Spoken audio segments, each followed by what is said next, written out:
Now we're recording. Okay. All right. I'm going to mute. Everyone is muted. Oh, I can't mute anybody because I'm not a host anymore. So. All right. I'll mute all the people. All right. Now I know. Hey, you guys. My name is Megan. I am the founder, the leader of Team Wanderlust. So I have been a coach for, it'll be 2 years in April. So I'm a diamond coach on the Good Vibe Tribe.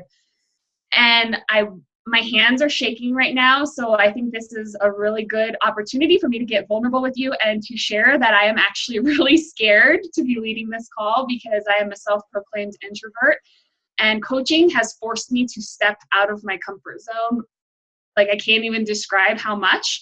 And I felt like this was really a really important call for us to have, especially at the beginning of the year as we are setting all of our goals for not just ourselves, but working with our teams, and not just goals with our businesses, but in our personal lives as well.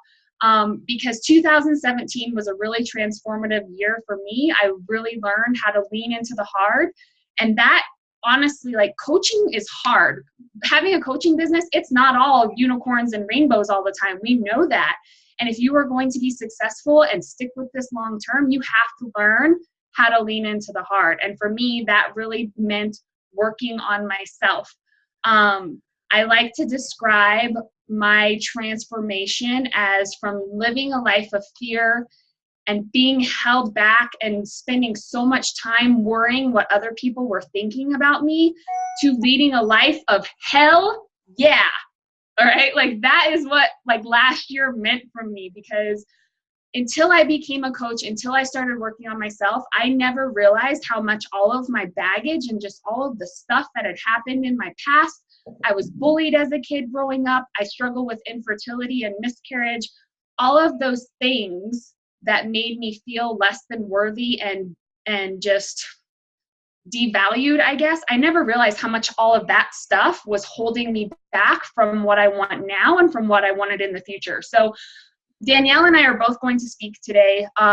She has a lot of business-oriented fear discussion to talk about. That made no sense, but she's going to talk about it from a business standpoint. She's been doing this a lot longer than me, and she honestly has been one of my greatest supporters and mentors, because when I became a coach, I felt like a big fraud, which made me even more afraid to share. I lost all of my weight through running. I was already a marathoner whenever I became a Beachbody coach, but I loved the community so much. So she helped me realize that it was okay to own my own story, that it was okay to be myself, that it was okay to be this like girl who loves running and adventure and not just be doing Beachbody workouts, and to use Beachbody as my platform to help all of those other people who are like me. And once she and I had that conversation, everything just kind of clicked for me. So I'm going to let Danielle go first. She's going to speak to us about the business stuff, which I'm really excited to hear from. So for those of you who don't know, Danielle, you've been a coach. You just hit 3 years, right? You're a 1-star diamond coach with Good Vibe Tribe. So I'm just going to go ahead and let you introduce yourself and tell us a little bit about your story. All right. Very cool. Megan, I'm just going to mute you so that I can pretend that no one else is here and I can just talk, because Megan might give herself a definition of an introvert. I may be a self-proclaimed extrovert, but I still don't lie. I still get butterflies every time I speak in front of people. I still wonder, like, good Lord, please don't let me say something stupid. Like, so that muting everybody just makes me feel good. So if you have something to say, just unmute yourself. I don't care. We can have a conversation. I'm not just here to talk at you. But Megan, it's exactly right. I've been a coach for a little over 3 years. It was 3 years in November. I am a 1-star diamond coach. I don't even know where to go with my story. I've lost 70 pounds using Beachbody products. Went from a life of basically deciding that I had tried everything. Like, I just knew I have tried everything. I've tried starving myself. I've tried crazy diets. I've tried every fad. I tried pills that made me literally crap myself. Like, I tried everything. And so when a friend of mine approached me about this, I just kind of had said, like, well, that's cool. I mean, I kind of did it more for her, to be honest. I wasn't really doing it for myself at that point. But there was something that she said that really stuck with me. And it's a big part of my story. It's a big part of what I share. I had a daughter, about 9 weeks before I started with Beachbody, and that really was a wake-up call for me, because I looked at her, and I had an older son, so it wasn't like it was my first child, but I had an older son, and when I had my little girl, I looked at her and I literally, like, in a flash, saw her grow up identically to how I grew up. And I would never have described myself as being bullied. But kids are mean. Like, if you have kids, you know, kids can be really hateful and they can say really hateful things. And so I developed a lot of coping mechanisms and a lot of defense mechanisms, like being ridiculous and funny and making fun of myself before someone else could make fun of me, like very self-deprecating kind of behavior. And so I just saw that, and I dug my heels in, and I said, I am not going to do that to her. Like, I will shift the legacy of my family, because I mean, if you look back at my mom and my grandma and their grandma, and like, it just is this lineage of self-deprecating women, and that's not who I want my daughter to be. Like, I was fine with it if that was just me, but I looked at her sweet little face and could not see her. Like, I was like, she can't be like that. Like, I can't allow it. And so that was really the shift point then. And I started as a coach in November of 2014. So I started my journey in May of 14, started coaching in November, because for some unknown reason, I guess I was just terrified. I was terrified of being a coach. I was terrified of the word coach. In my head, a lot went through, like, why would anybody else listen to me on this? Like, obviously I'm overweight. Like, why would somebody care what I have to say about health and fitness when clearly I don't know what the hell I'm talking about? Like, you don't get to be almost 100 pounds overweight by knowing a whole lot about health and fitness and implementing. Like, so why would that was my story. That's what I told myself from May until November. Then my husband and I started having some marriage problems, and at the root of our marriage problems was a self-worth issue in me. And that was where coaching kind of came into place. And I just decided, like, I can't continue to try to force my husband to change. The only thing I can change is myself. And so I went to work on myself, and that included physical, spiritual, mental, like the whole gamut. That's where my brand Nourish came from, is that it's a holistic health kind of thing. Like, you can't just be physically fit. You have to really work on all of the aspects of being a fit person in order to be wholly, with a W, healthy.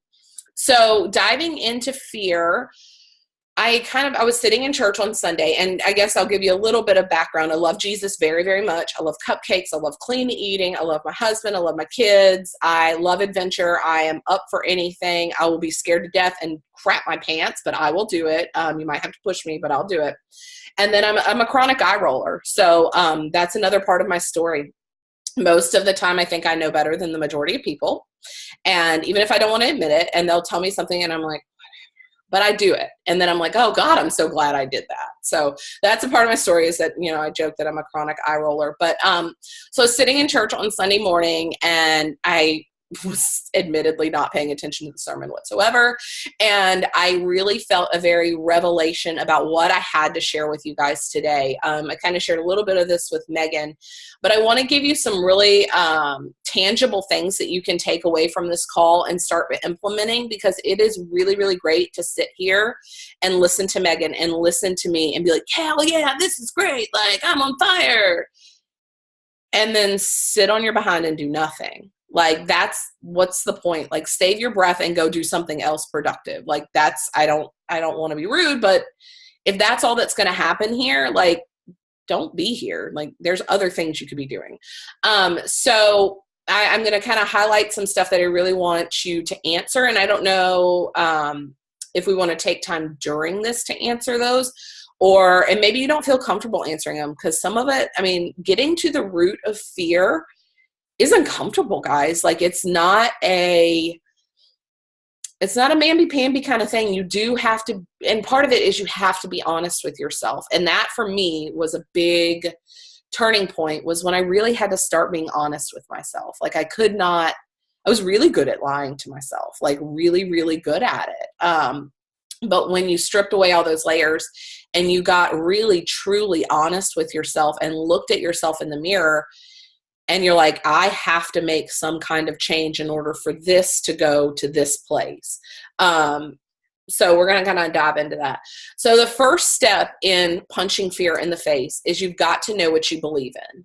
So, especially in business. And I know that for a long, long time, when people would talk about what you believe in, I mean, I grew up in church. So obviously my mind goes straight to God. I'm like, well, I believe in God, and I believe in this, and I believe in this, but that's not, and do you believe you can do it? It was all this very me-centered stuff. And that's not what the belief is about. The belief, is in all the things that you're wanting to present. And while we're going to focus strictly on Beachbody today, this really can be applied to any aspect of your life, your marriage, your parenting, if you own another business or you run another business, but getting to the core of what do you believe in? Like, what does Megan believe in? What does Sabrina believe in? What does Ellen believe in? And I'll give you some examples for me. And then I'm a hyper logical person. Like, part of what cures, well, I don't want to go too far into it. We'll do the belief part and then we'll move on because I get squirrel brain. So for example, I believe in Christ. I believe he calls me to spread the gospel using the gifts he has given me. I believe the gift he gave me was health coaching. I believe he gave me the gift of my journey to inspire others and spread the gospel through those relationships that this opportunity gives me. So that's one. Two, I believe in Beachbody. I believe in what they stand for. I believe in their mission. I believe that their products work when used correctly and in correct circumstances. And I believe in the results that come out of that. I believe in my team. So that's another one. I believe in my team. I believe that we are a group of life-changing, badass women who have a greater mission at mind, that we are not self-centered. We are outward centered. That we are legacy changers. So those are my core beliefs. And so when you start a business, no matter what that is, you really have to have a core belief of your business, and you really have to be able to put a finger on it and say, I believe in what Beachbody does. Because if you don't believe, and I've watched it, like I literally got to watch this play out in a very ugly situation this past year. I was in a mentorship program with a girl at the very beginning of the year. And I would not ever say that we got close to one another, but we run in the same circles. We know the same people. We watch each other on social media. You feel like you know her. So I got close with this girl, and closer with this girl. And basically our journeys, we're very similar rank in Beachbody, came in at a very similar time. We had very different backgrounds and very different stories, but that's kind of irrelevant. The difference was the belief. She had someone eroding belief in her life, and which eroded her belief in Beachbody.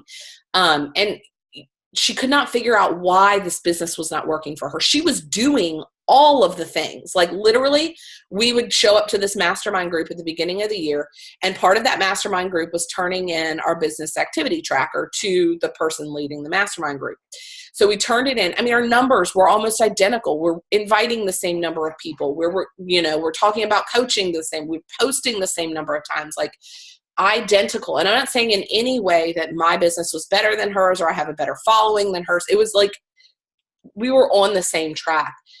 And her business went nowhere. And she was kicking and screaming and complaining and could not figure out why. So this whole year, I hear her, I'm going balls to the wall. I'm going balls to the wall. I'm doing this. I'm doing this. I'm doing this. So with all of that talk, there was no belief behind it. There was still this erosion of belief. She just did not believe that Beachbody's coaching opportunity could make anyone truly successful. At the end of the day, she always thought there was fluff added to it, that somebody was fudging their numbers, or they were taking this photo at a more flattering angle, because that's what she was doing. So she figured if that's what she was doing, that's what other people must be doing too. And that's just not true. I mean, the deeper you get into this, when you get to know people on a like going to Summit and going to leadership retreats and Success Club, and you see people face to face, and you can hold them and touch them and grab their face and tell them how instrumental they were in your journey. That's where that core belief comes from, because you see them and you're like, nope, that is not an act. Like, that is who that person is. That success that they're having is who that person is. And so really getting to the core or the center of your core beliefs, I feel like is super, super important in eradicating fear. Because once you have outlined this, and I will ask you, and it may take you some time, so I don't think that we'll stop now and have you write those down, but I want you guys to give that some thought. Like, write this part down. Write, what are my core beliefs? And then, in the next 24 hours, let's just say the next 24 hours, I'll give you 24 hours to do it. You can post them in Megan's team group. You can send them to Megan privately. You can send them to your accountability partner, whoever you need to send them to.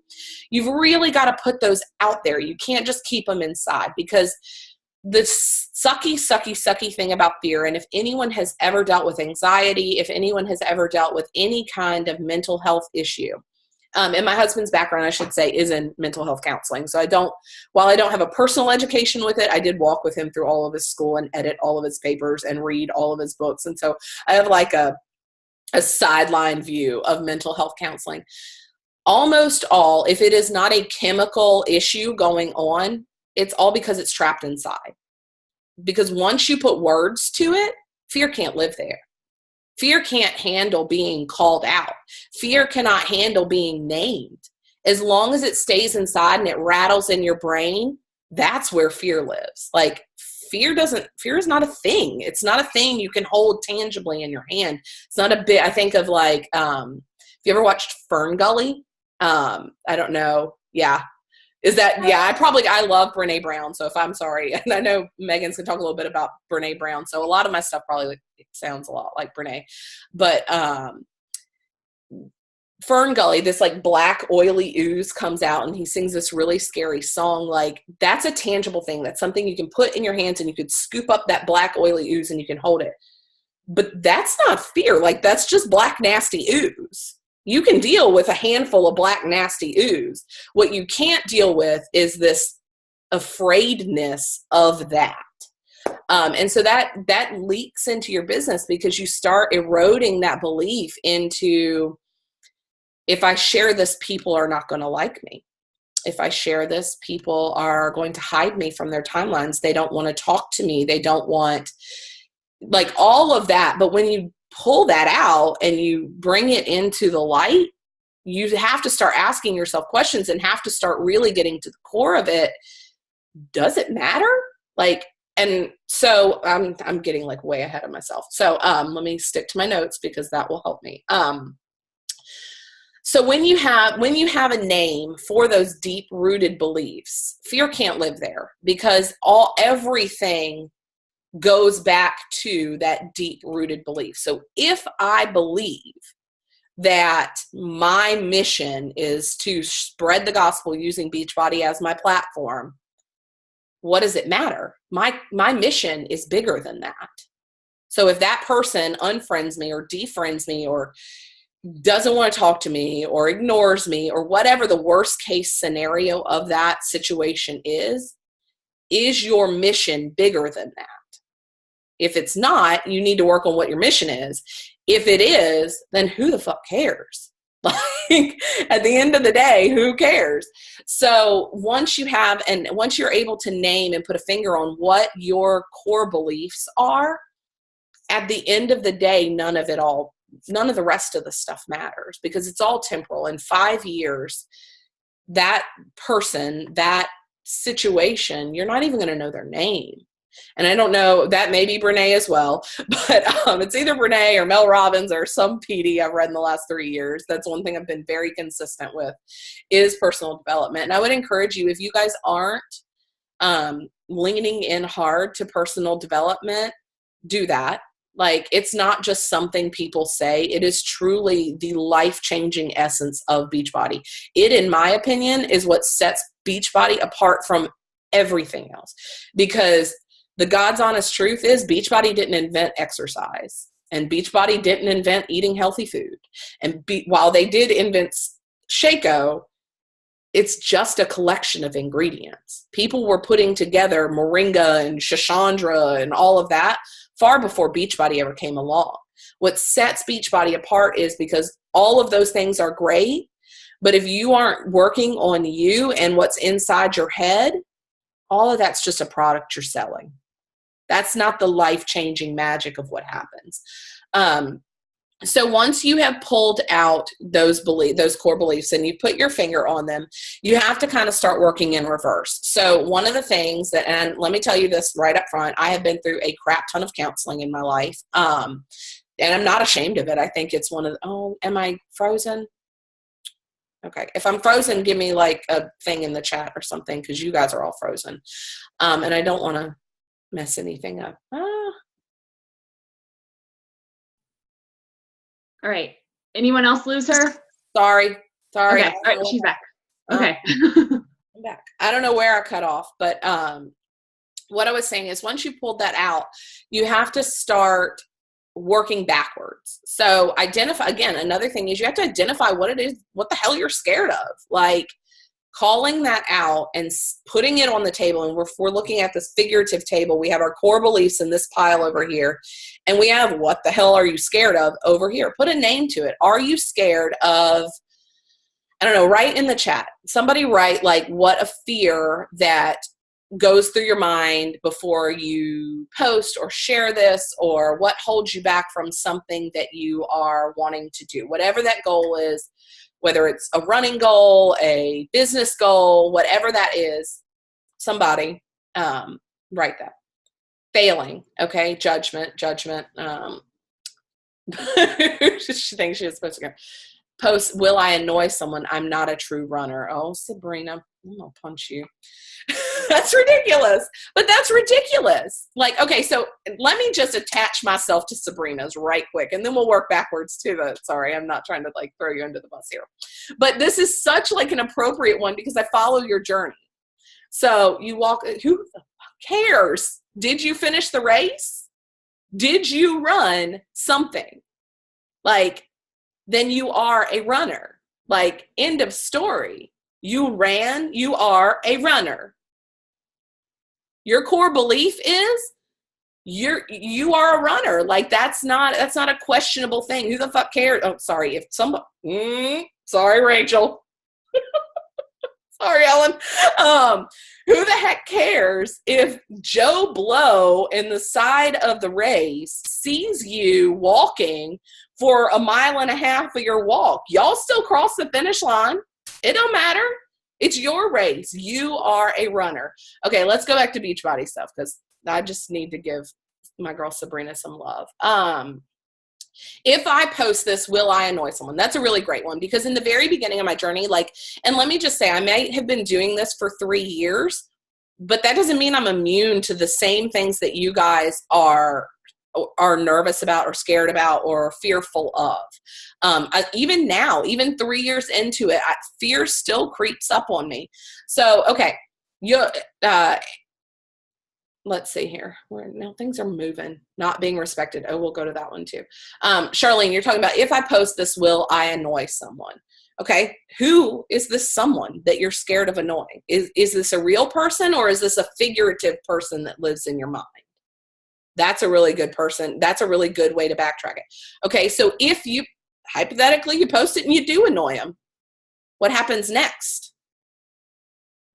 Like, that's the backwards working that counseling has really helped me.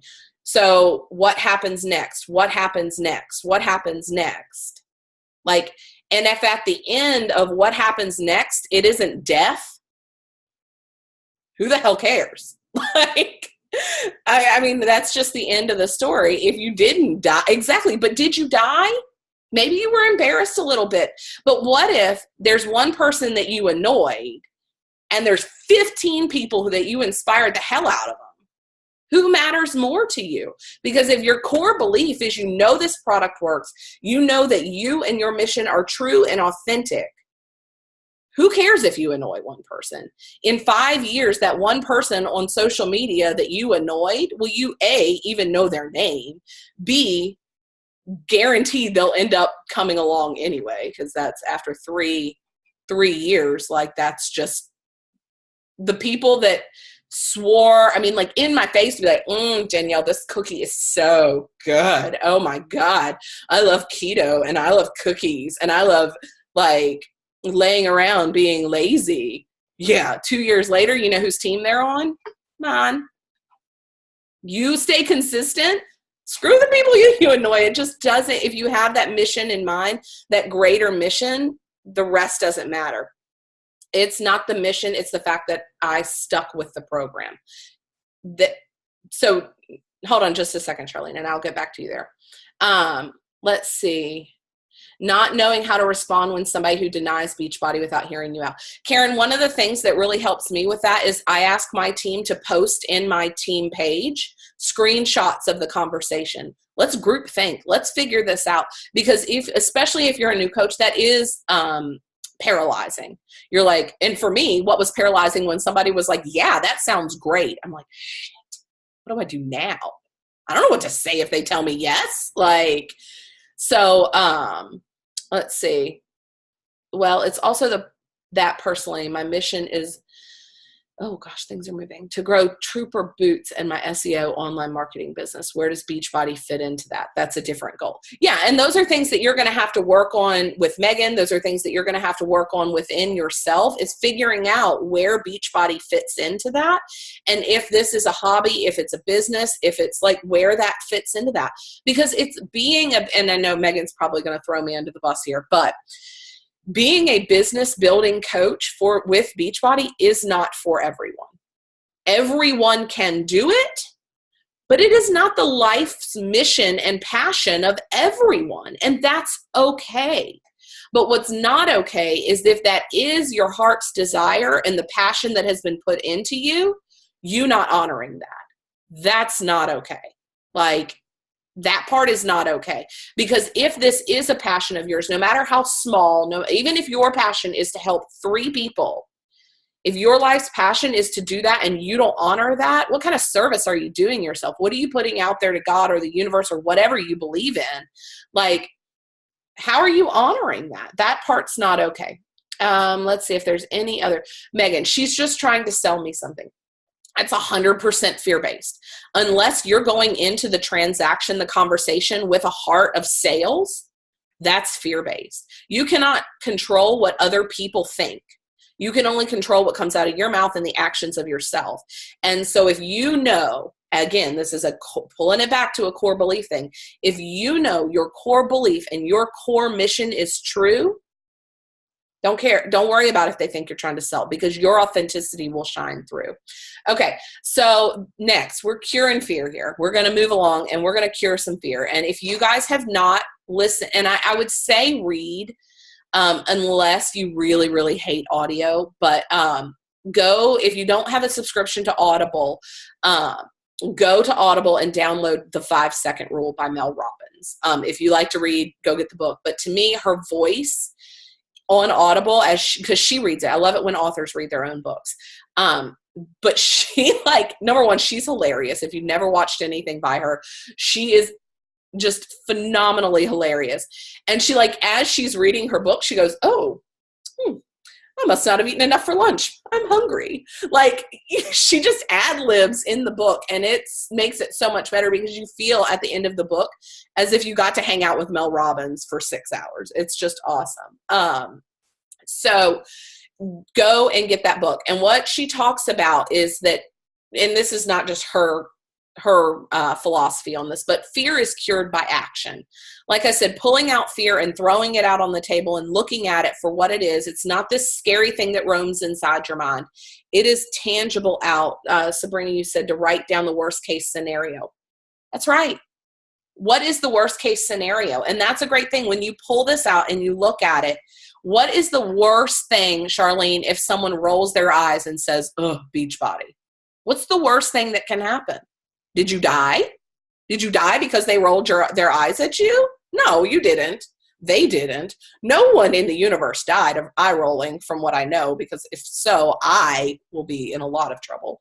But it really, really, like, pulling it out and looking at it for what it is, and then taking action. What is one thing you can do to take action?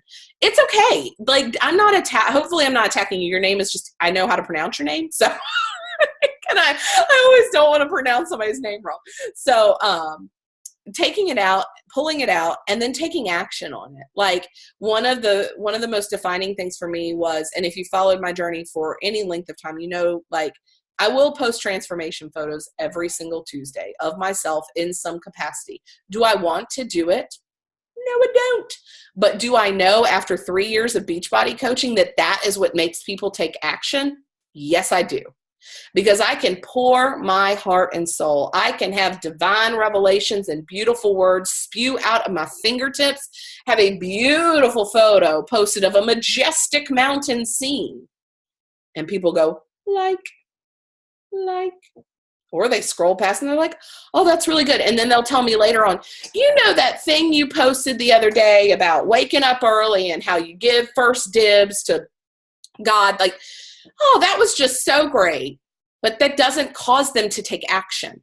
Transformation and progress photos are what, I mean, I posted a stupid picture, and I'm still so mad about it, of myself in jeans that were a little too tight. And I got like an SC16 or something that month, SC18, SC20. I had no idea what it was. I think that month ended up being SC22 between Matt's CBC and my CBC. Like, that's a personal high for me because I posted a stupid picture, and it was nothing. Like, it was literally nothing. But that's what people relate to. But do you think that I don't want to puke in my mouth every time I hit post? I go 5, 4, 3, 2, 1, post. 5, 4, 3, 2, 1. Say hi to that person. 5, 4, 3, 2, 1. Like, just take action. Fear and action don't like each other. So taking action is where it's at. Fear is cured by confession, speaking fear, putting a name to it. Fear lives in our mind, not in reality. And then I'm going to wrap up here because I know Megan has some really awesome stuff to share about fear too. So thinking about the gap you must jump. So everything, all of this fear lives in that gap. It lives in that big, scary gap between this little plank and this little plank. And so if you have trained and you have conditioned, I'm thinking of like a runner. And I think of like back when I ran my first half marathon this year. If I have trained and I have been consistent in my training and I have done the things that I know to do, fear's in the gap. My body is strong enough to jump the gap. It's my mind that holds me back. I think of box jumps all the time. First, not only. Maybe a Disney one day. Yeah, saying again, hold on. Sabrina, what do you want me to slow down? Go back. Just unmute yourself and tell me. You said, like, you went through your notes and you said fear is caused by, and you like went down a summary. Can you? Mm-hmm.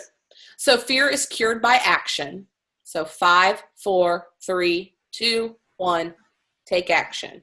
And I will go into just a tiny little bit about that in a second because I think that there's a really good point there.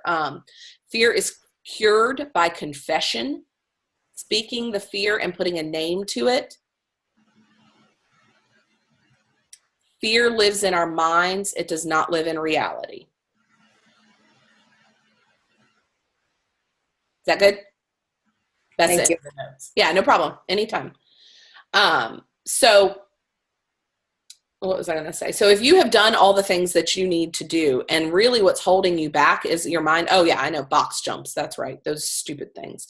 So I hate CrossFit. I'll just throw that right out there. If you're a CrossFit girl, good for you. That's lovely. It's a great thing. But I only hate CrossFit because of box jumps. Like everything else in CrossFit is completely doable to me, but box jumps are not. I even used to work out with a personal trainer when we were at Fort Riley. And that was before box jumps were a thing, but they were those the little metal platforms, plyo boxes, I think is what the cool name for them was then. And he started me out, and it was a very normal sized box, and I could not do it. And he made me one shorter, and he made me one shorter, and he made me one shorter until the stupid box was like 1.5 inches off the damn floor. And I still was like, well, I can step. And he was like, are you telling me you don't know how to jump? Like, you can jump a rope, but you can't jump onto this box? And what he said then, and when I took this little CrossFit training thing with a friend of mine, she's completely right. It's just a stupid box. Like, what am I scared of? Knocking up my shins? I could knock up my shins by walking across my kitchen floor on the Legos. Like, It's ridiculous, but it's all in your head. So getting it out, speaking to that fear and putting a name on it, and 5, 4, 3, 2, 1, jump. Just do it. Like, again, like you said, Sabrina, what is the worst thing that could happen? So the last little thing, I do want to say something about the 5, 4, 3, 2, 1 thing. Mel Robbins goes into this in her book in great detail, and I am not as beautifully eloquent as she is, but she does a lot of research, just like Brene Brown, and this will lead really well into your stuff, Megan. Just like Brene Brown, she is 100% research-based, and I love that. I am a self-proclaimed smart chick. I like research. I am a nerd. I love big, thick books that have big old back-end indexes in them. Like, I love that stuff. I eat it up. That's why I got my degree in nutrition, so that I can research the living crap out of food for God knows what reason, but that's why I love it. And she researches the crap out of neuroscience and what the countdown, and it's literally 5, 4, 3, 2, 1. She said it's so different than counting up. And I've even translated this into parenting, because when you would count for a kid, you're like, all right, Eden, you need to get in the car. And she's screwing around. And I'm like, you better get in this car before I count to 3. 1, 2, 3. Your brain is conditioned to fill in the next spot. So your brain naturally says 1, 2, 3. 4, 5, 6. That's a continual, like, drag it out. But when I turned it around and started saying, all right, Eden, you need to get in the car. 5, 4, 3, 2, 1. Your brain, the neuroscience in your brain clicks, and it has to take action. There's this like innate welling up inside of you that must do something, because there's nothing to fill in after 1. You have to take action after that. So she talked about that hitting the snooze button was really bad for her. So when the 5-second rule was born, she said she had watched a program with a rocket launch the night before, and she said, that's my problem. I just need to 5, 4, 3, 2, 1, get out of the damn bed. So she said, tomorrow morning, I'm going to count down from 5, and I'm just going to get up in the bed, or get out of the bed. And she said, I rolled my eyes and I thought it was ridiculous. And sure enough, 5, 4, 3, 2, 1. She's like, my body was like, crap, I got to do something. And she put her feet on the floor. Then once your feet are the floor, you're like, well, God, I got to get up now. 5, 4, 3, 2, 1, go brush my teeth. 5, 4, 3, 2, 1, drink a glass of water. 5. And I literally, even to this day, after reading that book, 5, 4, 3, 2, 1, the living crap out of everything. Do I want to do a power hour? No, I don't. I want to binge watch Call the Midwife on Netflix and eat bonbons and drink wine. But I 5, 4, 3, 2, 1, turn on like heart thumping music. 5, 4, 3, 2, 1, I sit down with my binder. 5, 4, 3, 2, 1, I start sending my messages off my list. Like, once you have the process down, fear can't live there. Fear can't live after 1. Like, it just can't. So, all right, Megan, I'm done. I think I talked longer than I meant to. I apologize. I'm long-winded. You should know that about me by now. Okay. It's okay. I have to have notes too. Otherwise I get like so squirrely too. So thank you. That's awesome. And I know some of the speakers that I've seen like at Super Saturday, they talk a lot about the core beliefs too, because, okay, so we know, like Sagi, if you've ever seen him on his workouts or whatever, he likes to talk a lot. And I remember one of the Super Saturdays that I was at, he actually wasn't even supposed to talk. Barbie was, and he took over the stage and just went on and on and on. I'm like, all right, man, come on, bring Barbie back. But anyways, he said, when you know who you are, you know who you're not.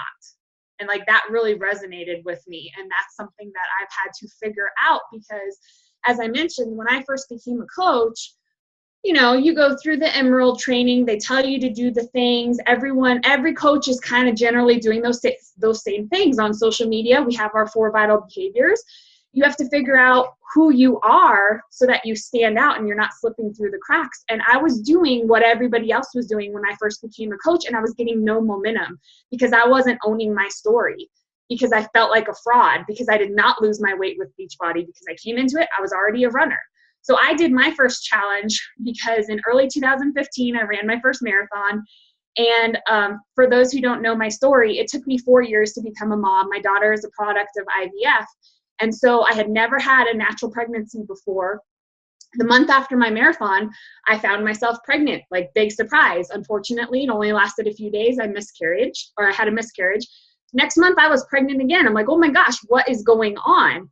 And that one held on a little longer, but I ended up having to have a D&C because it wasn't a viable pregnancy. But they had put me on progesterone for the second pregnancy in the hopes that it would help delay or prevent miscarriage, and it didn't. So my body went through a lot.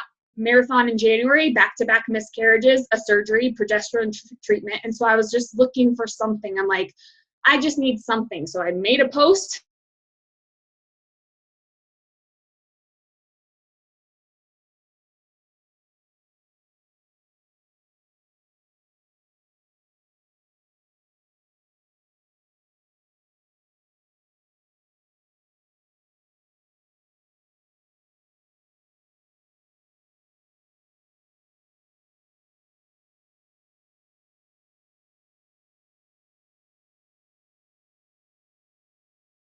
What I believed in.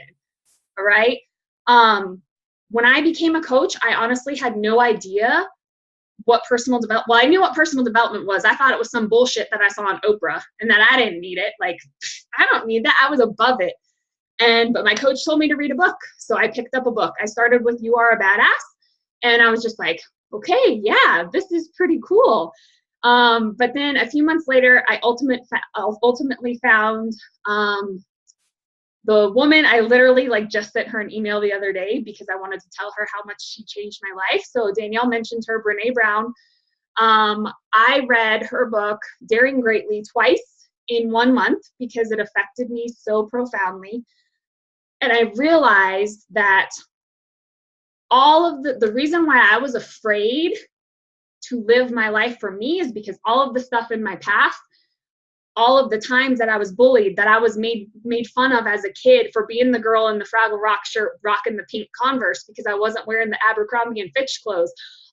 For all of these things that I was made fun of as in the past, and then my struggle with infertility, my subsequent pregnancy loss, made me feel devalued and unworthy.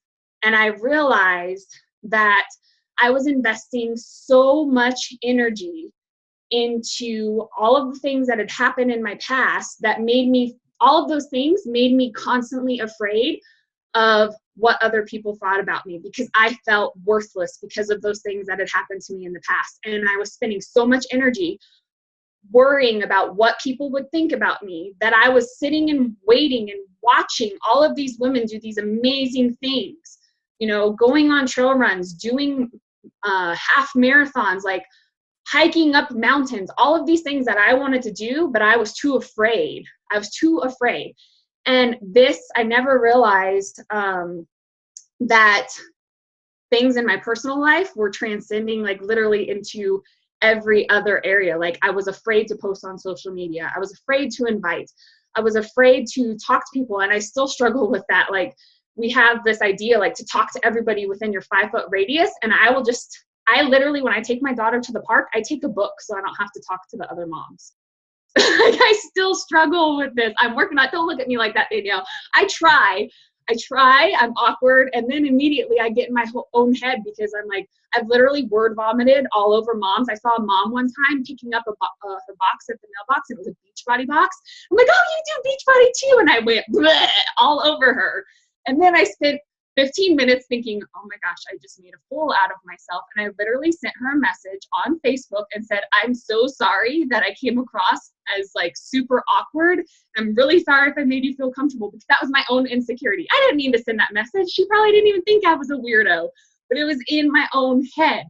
And personal development, literally, I know it is one of the 4 vital behaviors. You should be doing it every single day, but I cannot tell you how much it has changed my life. So my mantra for 2017 was everything you want is on the other side of fear. That was just, what do I have to lose? Am I going to die? No. But what do I have? Well, I could have died. The very first sentence of the Spartan waiver is, you may die doing this race. So I could have died, but I didn't. What do we have to lose? It's like that quote that where she said, oh, but what if I fall? And she says, but oh my darling, what if you fly? like everything. What would happen if you let go of fear? What would your life be like? And I believed in that so much. I wanted to live a life without regret. I wanted to live a life for myself instead of my life being dictated by everybody else.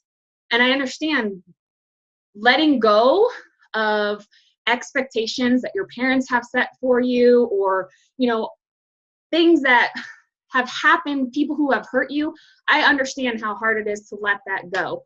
But sometimes you guys just have to put your big girl panties on and live your life for yourself, because I know that whenever I am old and not able to go run up mountains anymore, not able to get in my camper and go on these awesome trips, like, I don't want to look back and have a whole life of what if. Like, I would rather try something and fail than be filled with regret, because I spent my whole, like, until I was like 31 years old, my whole life was doing what was expected of me from my parents, doing what my brothers and sisters did because, you know, they're my older siblings and that's what I should aspire to be. And then I realized, like, you know what, like, starting in my teenage years, I kind of always like danced to the beat of my own drum, but I somehow thought that made me a bad person, that there was something wrong with me. So when I came home from college with pink hair and tattoos and piercings, and my parents were like, okay, what's going on with this? This is just a phase. And here I am 15 years later, still living that.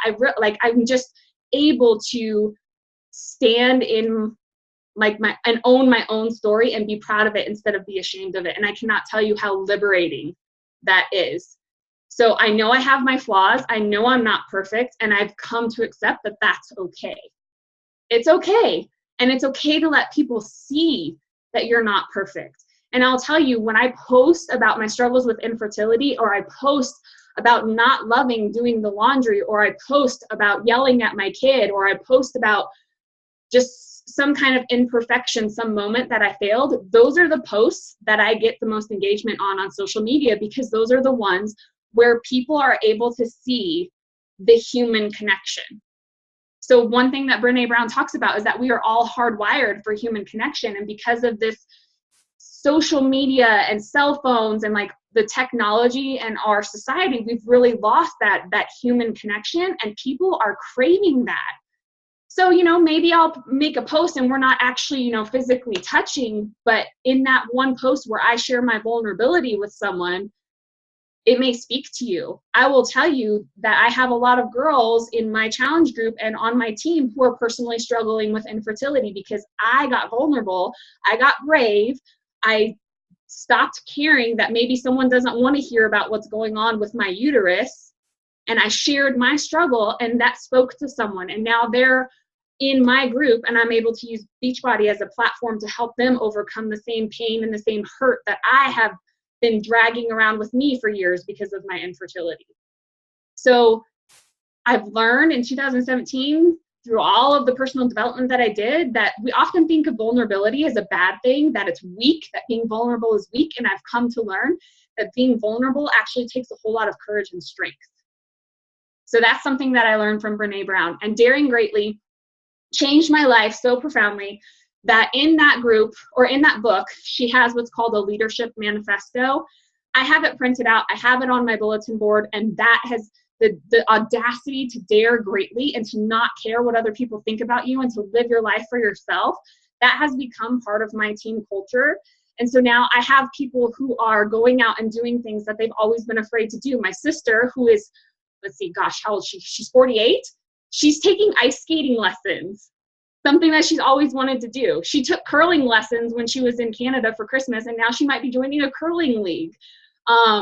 I took girls rock climbing for the first time at the end of December, and they were so scared, but like, there was nothing more empowering. Like, I was just so excited for them. Like, literally, I climbed to the top of a wall because one was freaking out and she was terrified. And I'm like, it's gonna be okay, just let go.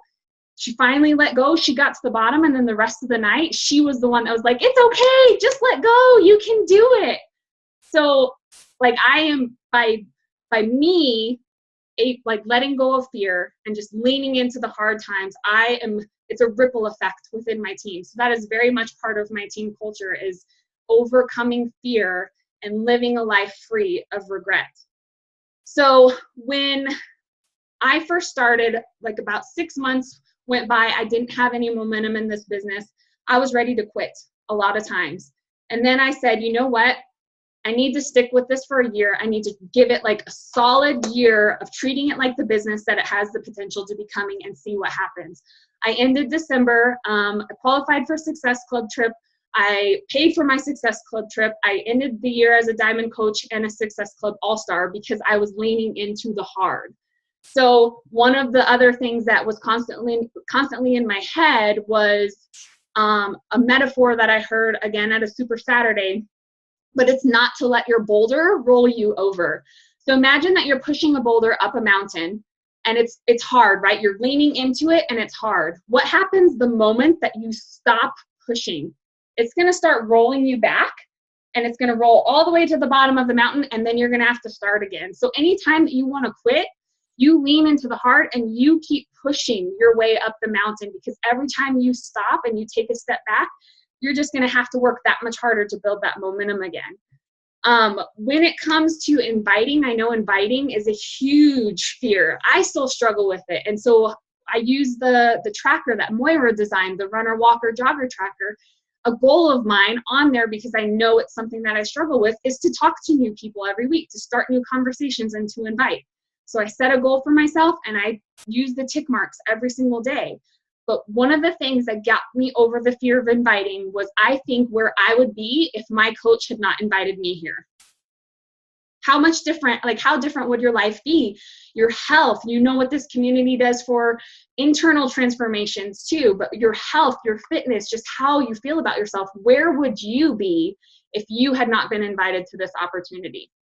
And one of the other things is, like, I tell my girls this too, is if I know that I'm getting ready to talk to somebody who I'm afraid to talk to, I'll put on some music, I'll get myself pumped up, and then I'll send the message, and then I'll walk away from the computer and not think about it, because I'm so anxious and so scared about what they're going to come back and say that I need to just have that space for a little bit. And then whenever I'm calmed down and I'm not so worked up, I can come back and just approach it more rationally, because it does hurt to be rejected, you guys. You have to become so resilient. You have to believe in the mission of what you're doing with your business, and you have to become so resilient to rejection that you can just be like, okay, well, thanks, and just say, hey, well, is it okay if I add you to my list, so that if I have another group in the future that I think you'd like to be a part of, is it okay if I reach out to you again? Don't sever those ties, but read Rejection Proof is something that really helped me. And then Go for No for network marketing. Those are two books that really helped, but Rejection Proof was excellent. What does it matter if someone tells you no? Did you die? No, you're not going to die. It may sting a little bit. You may feel embarrassed. You may feel like it may make you question as to what you're actually doing. Like, well, maybe what I'm doing, maybe Shakeology isn't that good, or maybe Beachbody, you have that, you'll start putting those doubt gremlins in your mind.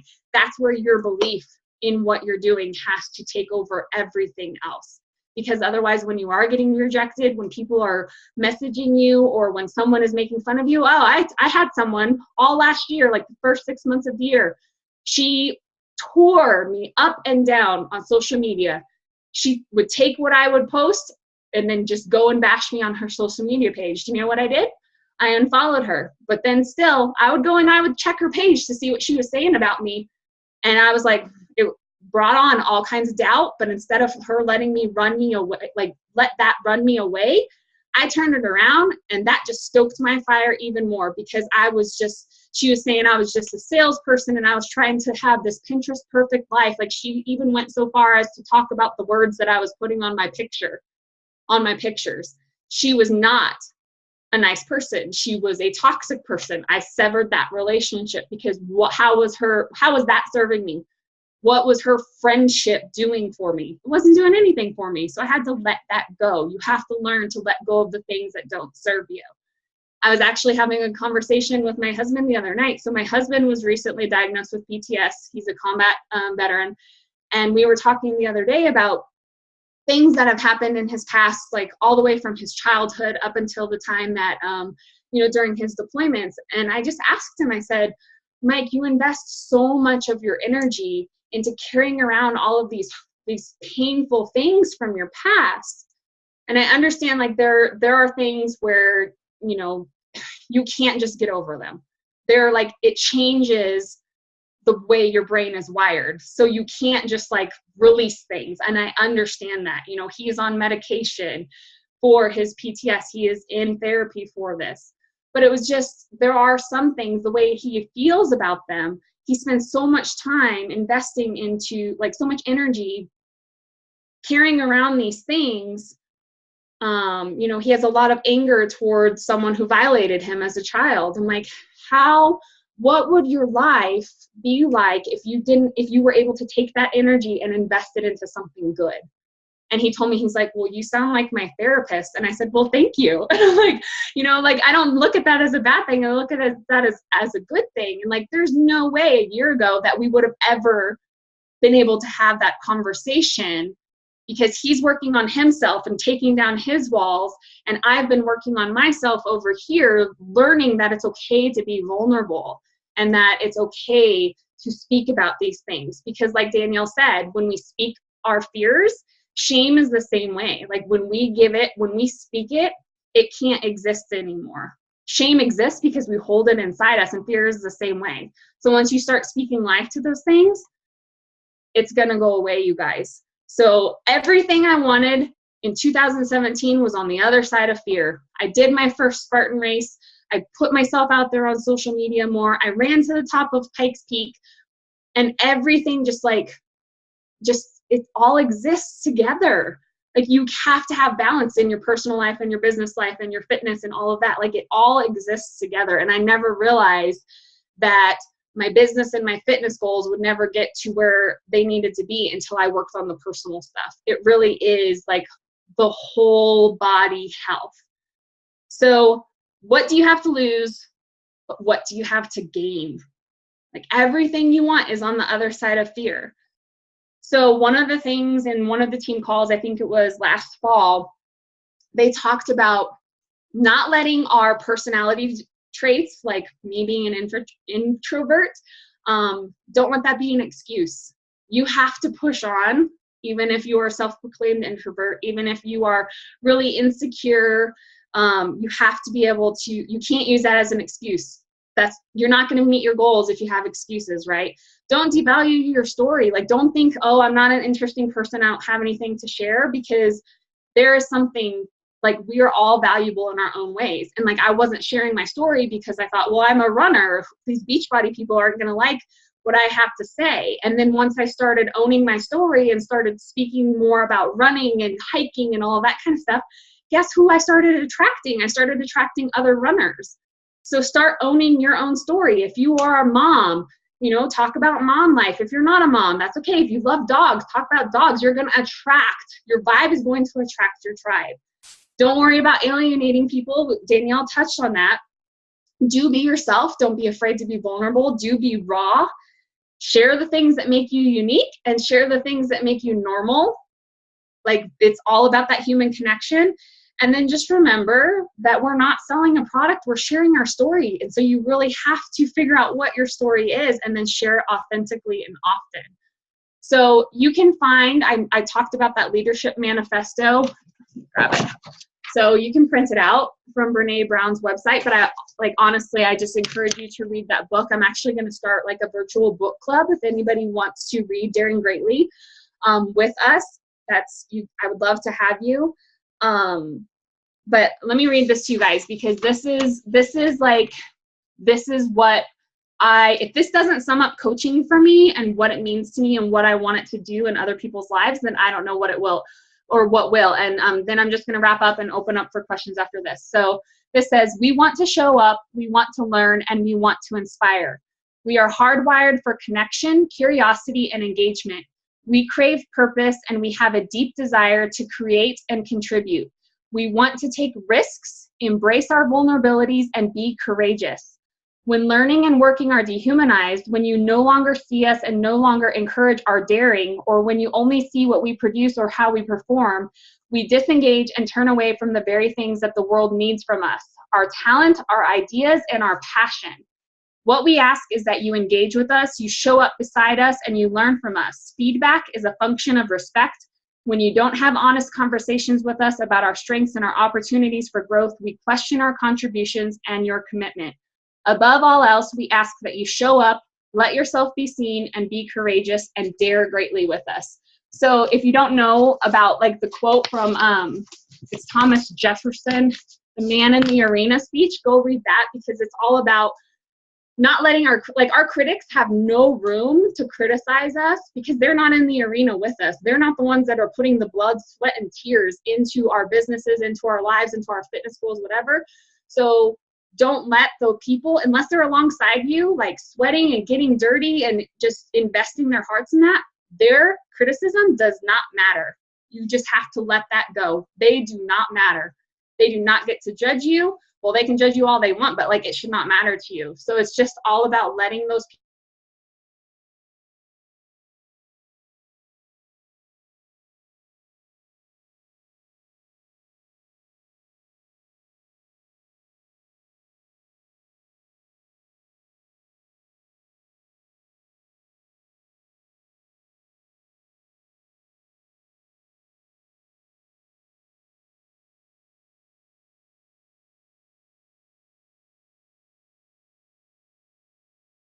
Personal development book. So yeah, go Ellen.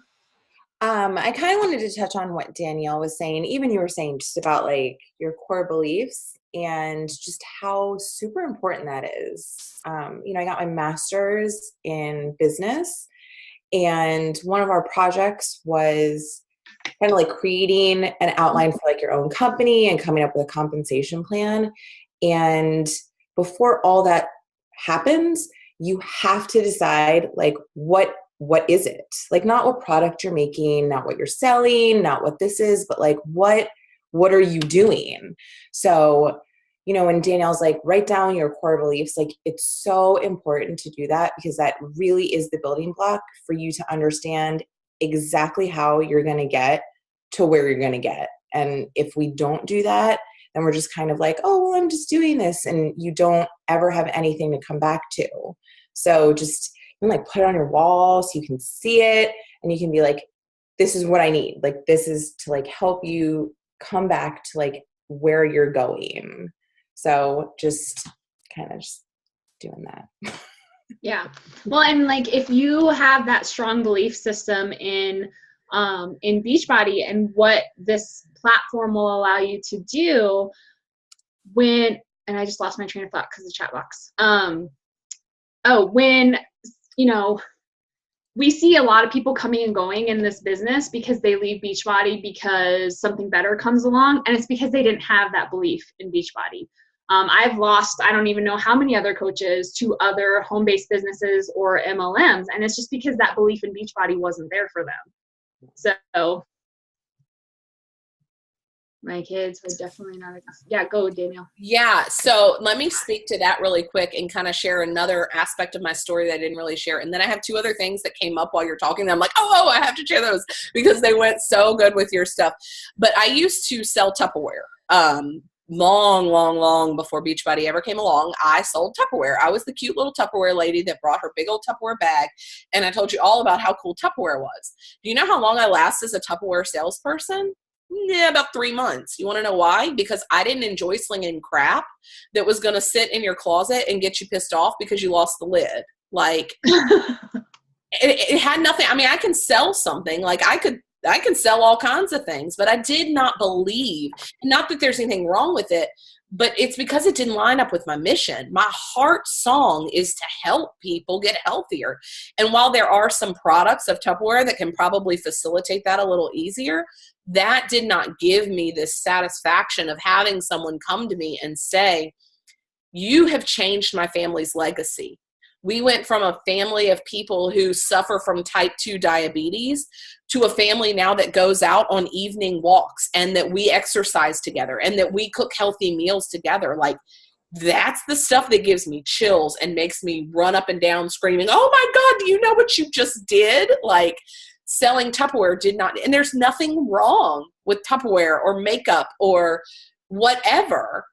It's where is your heart song? Like that. And that's, if it's here, then you have to. I love your metaphor of the boulder. I'm a massive visual person. And so if you can illustrate something with words to me, all the better. And that is exactly true. And after 3 years of this business, that is what, I mean, that sums up everything, Megan.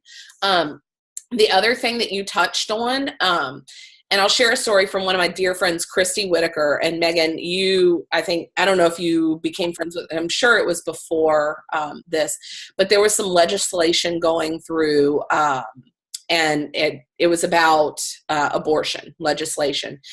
And Christy ballsed up and wrote the story. And granted, she is a preacher's daughter and a deacon in her church. Ballsed up and wrote the story about how she had an abortion, how she willingly had an abortion in front of an entire, and I go back to her story all the time because I'm like, if Christy can post that, I can post this stupid shot of my butt. Like, what the heck does it matter? If Christy can do that, like attach yourself to somebody else's boldness and mantraize that. I don't think that's a word, but make a mantra out of it and say, if she could do that, I know I can do this. But she wrote this thing out, and I'll never forget, because we have like a private message thread that goes back and forth for like years now. But she said she posted it, and she knew, like, every fiber in her being told her she should not be posting this. And she posted it. She turned off her laptop, walked away, left her phone at home, and went grocery shopping by herself. She said, because I just had to run. And that's okay, but be bold enough to post and run. You got to come back to it later if you're going to build your business and respond and private message and get back with it. But that stuff is so much easier 24 hours later. You give it a little sleep. It's so much easier. And then the other thing that really changed things for me fear-wise, and I, again, totally eye-rolled myself out the door with it. When we started Miracle Morning, we started a free group, back in the fall for Miracle Morning.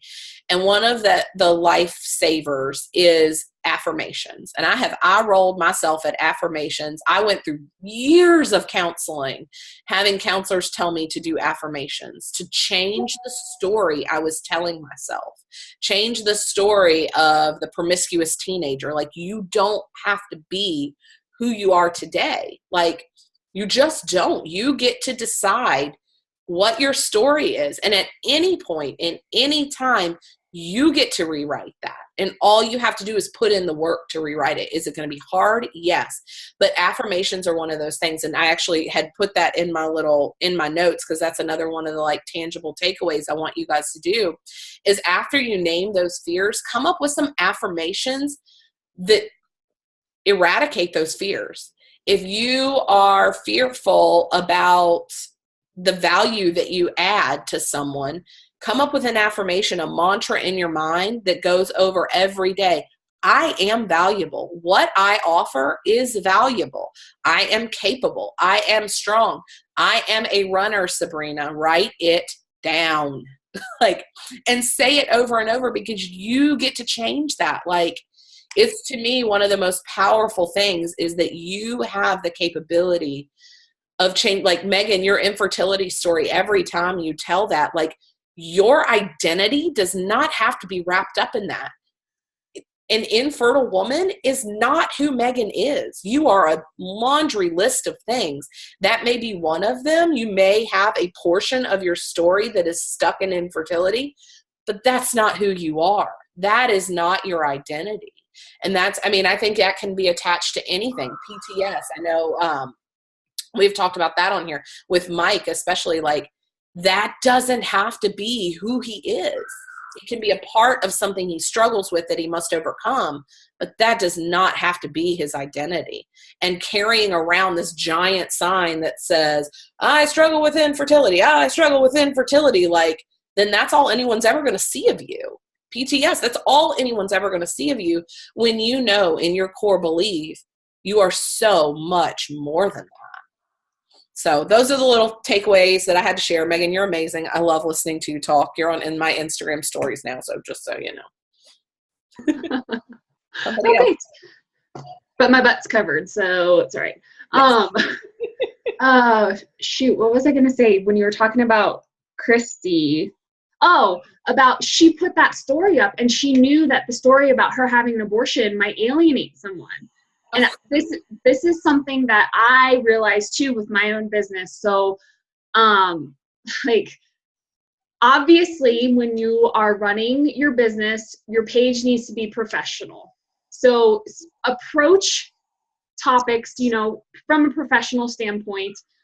But I realized that someone who just has totally different core beliefs from me, if I post something that alienates that person, why does it matter? Because more than likely, I don't want to work with them anyways, and it's not worth that, $40 commission from the challenge pack or whatever it is, you know?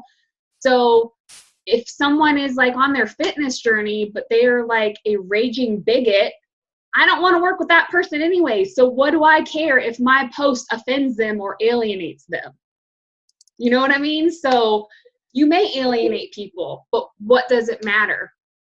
There have been other people who have left my team or who stopped working with me because another coach, they felt they wanted to, they could be successful somewhere else. And, you know, it stung at first whenever they either didn't join my team and they went with someone else, or they left me to join another coach. It stung. But then I realized, okay, you know what? I'm in the business of helping people. And if they feel they can be successful somewhere else, even if it's not on my team, then that's where they need to go. And I tell them that. So that's when you're posting stuff, you know, if someone gets pissed or doesn't want to see a picture of you in your sports bra, who cares? Do what you need to do. All right, let me check the chat box. Does anybody else have anything? No? Well, thank you guys so much. We ran a little bit over, but thank you so much for coming today. So Danielle and I were actually asked to speak on one of the Good Vibe Tribe calls one Tuesday night, and immediately my fear shut me down. Like, I can't do that. I can't go on there and speak to all of them, but about 5 minutes later, the rational part of my brain was like, you got this, you can do this. Yes, it may be scary, but I know that my coaching story and my journey might inspire someone else. So you got to put yourself out there. You got to be willing to put yourself out there if you truly care about helping others.